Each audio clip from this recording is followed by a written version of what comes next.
All right, ladies and gentlemen, I have 12 o'clock. Would you please extend your hand to someone close to you? I want us all connected before we start.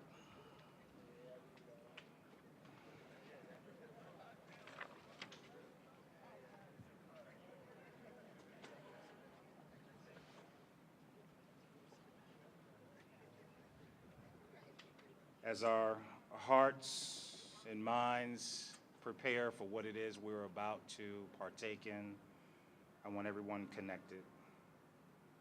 Today being April 4th, 2018, at this moment at 12:01, we gather here in front of the MLK Memorial to remember the tragic events that occurred 50 years ago to this day. Our nation's greatest peacemaker was snatched from us by a simple sniper's bullet. It occurred at the Lorraine Motel, 450 Marlborough Street in Memphis, Tennessee. That shot would ring out through the world on this day, April 4th. The world remembers that event that occurred approximately at that time, 6:01. The Anne Arundel County Executive's Office wants to help the nation reflect today, but not linger on the past, but instead use this horrific moment and that day to propel us forward in time. Let's bring to the podium Mr. Stephen R. Shue, our county executive.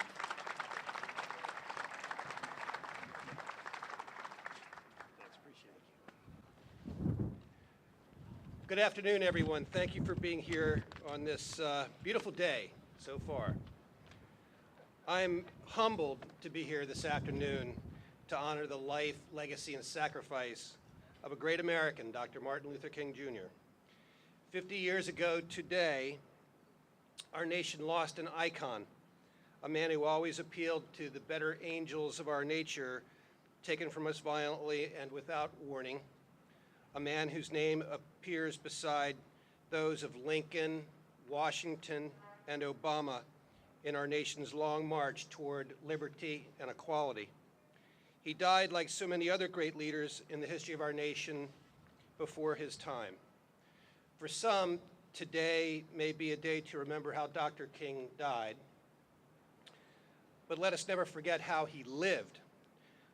Dr. King's legacy is felt in every town and every city in this great nation.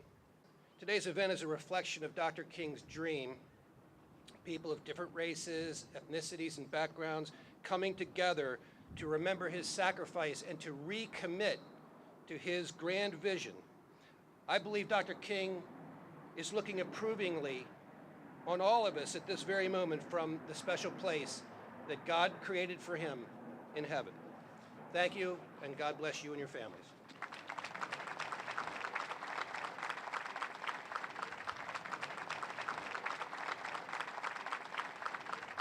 Thank you for the opportunity to share some thoughts on this 50th anniversary of the assassination of Dr. Martin Luther King. Although I was only 5 years old and living in Australia, the day that Dr. King was shot was felt around the world. I will never forget hearing the stories about Dr. King while growing up a world away. As we know, Dr. King had a dream. However, never in his wildest dreams would he have believed that we are still fighting for civil rights 50 years later. 5 decades later, we are still fighting against the gun violence, the same violence that took Dr. King. We are fighting for equality and acceptance, fighting against racial and economic discrimination, and marching for peace and safety in our schools and throughout our communities. 5 years prior to Dr. King's, more than 200 people boarded buses on this block to join the civil rights leaders and march on Washington. They left the old Fourth Ward to make their voices heard about the importance of treating people with dignity, and ensuring equality, equal rights for all. To help make the world a better place where a person would not be judged by the color of their skin, but by the content of their character. Dr. King once said, "History will have to record that the greatest tragedy of this period of social transition was not the strident clamour of the bad people, but the appalling silence of the good people. These foot soldiers, and I know some of you are out there, as they were called, did not stay silent. This is why we honour their journey with a memorial to the foot soldiers here in this park. What no one could predict would be in 1963 during the March on Washington that 5 years later, at the age of only 39 years old, Dr. King would be assassinated. When Dr. King was murdered, riots broke out in cities across America, including nearby Baltimore, Washington, D.C., and the Eastern Shore in Cambridge. Tempers and emotions were rising in the streets of Annapolis. At that time, Mayor Pip Moyer was the mayor of Annapolis. Mayor Moyer talked to people, felt for people. He gave people a chance to talk about their emotions. He opened up the radio stations to talk about your feelings and your losses. He encouraged street parties where music of the day let people let off steam and come together as a community. Mayor Moyer was a supporter of equal rights and was a man who had a well-known reputation for reaching across racial lines, a man who sprung into action to keep Annapolis from burning. He needed someone to walk hand in hand down the streets of Annapolis and show that our town was going to follow in Dr. King's footsteps of peace and non-violence. He called on Zastro Sims, Mayor Moyer's long friend and a friend of mine as well. Zastro was a beloved member of the African American community. They walked the streets of Annapolis. Their efforts to quell anger and stop any violence, looting and rioting saved the city of Annapolis from destruction. We must respect their legacy. We owe a debt of gratitude to them, and we have to live up to their example, to the example that they set.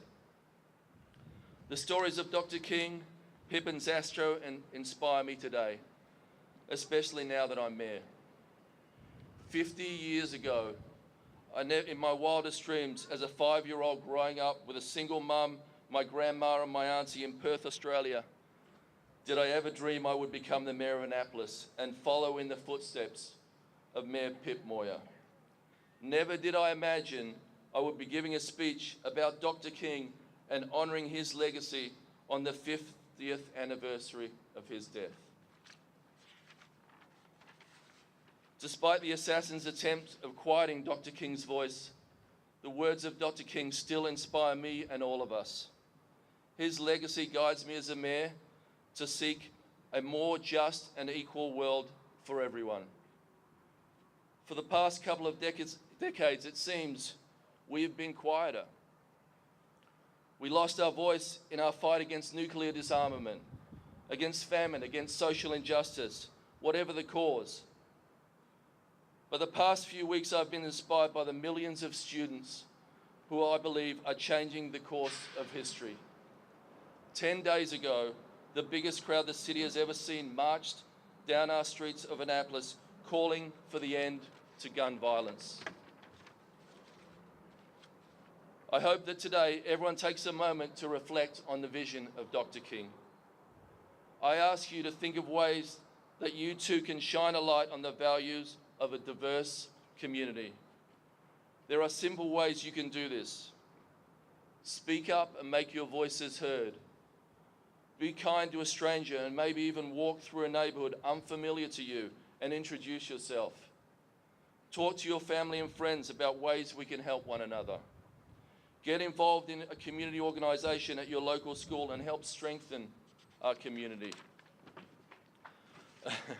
Apply to serve on one of our city boards and commissions and help shape public policy. Even run for elected office. You never know what might happen.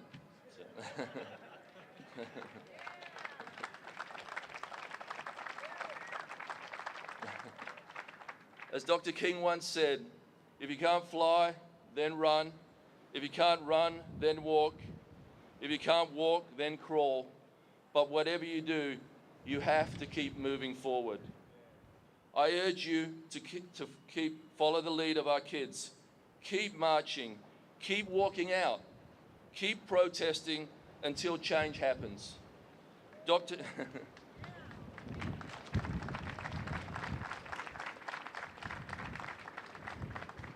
Dr. King, we are moving forward, perhaps not as quickly as you thought we would and should, but together we will keep moving forward and we will not be silent.